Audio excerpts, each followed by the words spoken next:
जीवनमा बल लाउने ठाउँमा बल गर्नुपर्छ, दिमागले काम गर्ने ठाउँमा दिमागले काम गर्नुपर्छ। अनि कुनै ठाउँमा सिपको काम गर्नु छ भनेदेखि सिप चाहिन्छ, बलको ठाउँमा हाम्रो बुद्धिले काम गर्न सक्दैन। अनि यदि पावरै लाउनु पर्ने ठाउँ हो भनेदेखि साँच्चै हाम्रो बुद्धि दिमागले चलाकीपनले केही पनि सिप लाग्दैन, त्यहाँ बल प्रयोग गर्नुपर्ने ठाउँमा बल नै चाहिन्छ।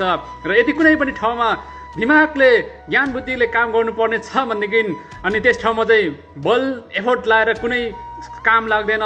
त्यसरी नै हाम्रो जीवनमा कति ठाउँमा हामीले बल लाउनु पर्ने हुन्छ, कति ठाउँमा दिमाग लाउनु पर्ने हुन्छ, कति ठाउँमा चाहिँ हाम्रो सिप चाहिन्छ।